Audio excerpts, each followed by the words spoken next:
Hey everyone, welcome to this video on breaking down the text, where we will have a closer look at strategies to analysing an unfamiliar text. This is the second of 3 videos in understanding writer's purpose. Let's just jump straight in. This video will cover useful definitions, how we recommend you approach an unfamiliar text, and 2 examples of breaking down a text on 2 different text types. So let's start off with some useful definitions. These definitions are from the NCEA Achievement Standard that you can find online. A critical response is you making evaluative interpretations and judgments, meaning that you have to state what message you receive and make judgments about what the writer has done. Close reading is a term you may have come across before. If not, it's simply you analysing the significant aspects of a text, so pretty much the importance of the language features. Lastly, aspects of the language features we just mentioned, which writers use to express their ideas. Now for our recommended approach for tackling an unfamiliar text. In the next part of the video, we will go into each one in more detail. Step 1 is reading through the unfamiliar text. Step 2 is reading the question or what the examiner is asking. Question 3, with the question in mind, reread the text and begin to highlight the language features that help you understand your question, which is step 4. And step 5 is analysing or breaking down the effect of those language features. Let's have a closer look. Starting with step 1, we are breaking it down right from the beginning. When you arrive and sit down in the exam, the first thing you want to do is give the first of your unfamiliar texts a read. Because there will be 2 different text types, you can pick which one of the 2 you will start with. If you're feeling more confident with poetry, feel free to start with the poem. It's all about figuring out which will be the most efficient when it comes to you writing. Instead of reading 2 texts at once and getting the ball rolling on both and risk losing your train of thought, it's a good idea to read the first text you picked and answer that question before moving on to the second. So essentially, by the end of the first step, you want to have an idea of the meaning of the text or a rough idea of what it's about. The next step is to read the question. The question indicates what you're looking for in the text, to give you a narrower focus of what to seek when you reread in step 3. Let's have a look at some old exam questions and then pick out what our focus would be for each one. In 2018, we had discussed the way the writer reflects on her personal struggles, with the repeating referring to at least 2 specific aspects of written texts. Here the focus we have is the writer's reflection on her struggles. So we would reread that text looking for aspects or language features that discuss the writer's personal reflection. In 2017, we had discussed the writer's attitude to work. As you can probably guess, the writer's attitude to work was the focus. And lastly, in 2015, we had discussed the way the writer explores the idea of being an outsider, with our specific focus highlighted here. Now for step 3, we are skimming back through the original text. Now that you have a specific focus, we are rereading the text to get the information we need to answer the question. Lots of questions are writer-based. It might ask you to look at the writer's attitude, feelings, experience, or opinion, so it's a good idea to get a grasp of the writer's perspective. Here's a hint for questions involving the word develops. There's generally a change in the way a writer approaches an idea, so there will be a start and a different endpoint. It's really important that you identify these and then explain how that change happened. Step 4 is the identification of language features. So as we covered in the definitions, language features are the aspects that help you answer your questions and form your critical response. It's crucial that you include language features in your response, as at level 3 it is simply not enough to discuss concepts or themes. Language features are always placed there for a reason, put there by the author to enhance an aspect of the text. Here are a few language features that pop up nearly every year. So we have similes for comparison, using the words like or as. When we give human features to something non-human, it is personification. An example of this is the wind whistled and the waves danced. An exaggeration that is not literally possible is called hyperbole.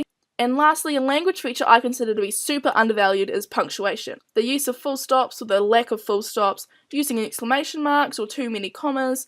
Because every language feature is placed for a reason, it's your job to try and explain how they were used and why the author placed them there. As we discussed in the previous video, some text types value sound devices more than others. These are the ones that make them interesting to listen to.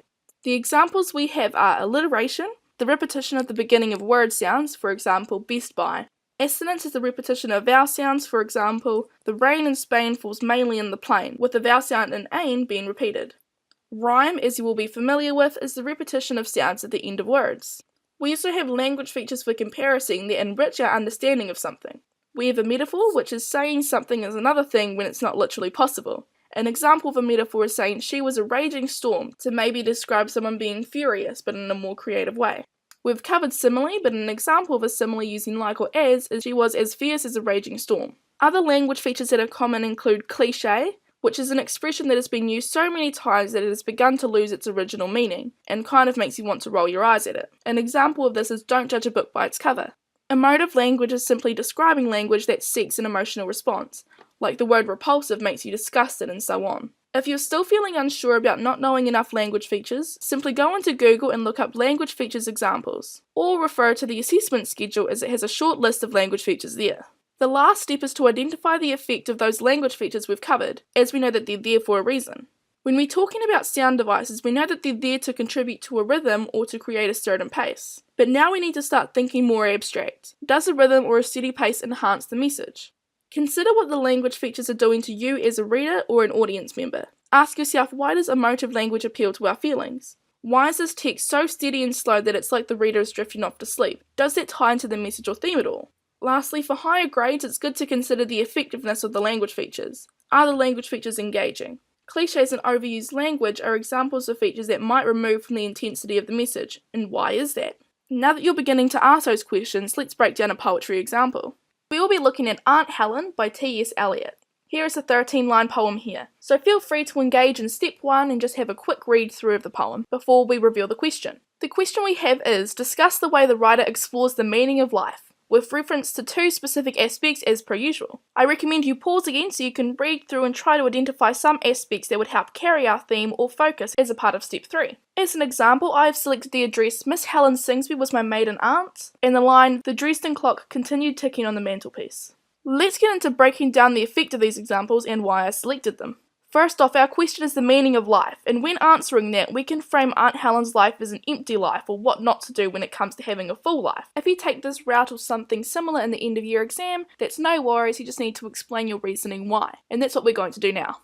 For our address, we have a quick definition of what the address does. Addressing your aunt with a formal title and their full name is a bit too formal. It's a bit stuffy and it's a bit uncomfortable.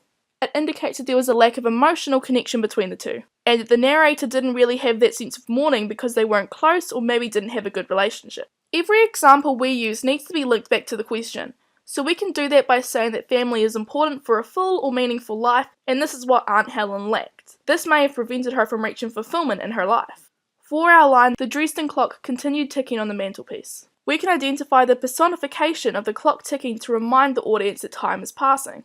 If you think about the ticking of a clock, the tick, tick, tick, it creates a predictable rhythm. This allows us to think more abstractly, and make the connection that Aunt Helen's life was also predictable. The bit continued ticking shows that time continued, the clock continued ticking, time didn't stop for anyone in Aunt Helen's life, meaning that no one was truly or deeply affected by Helen's death. Now we'll look at a prose example which is a bit different. We're looking at an adapted form of Miss Brill by Catherine Mansfield. Feel free to pause and have a read through before we reveal the question. The question that we have here is discuss the way the writer explores loneliness, with, you guessed it, 2 specific aspects that you need to refer to.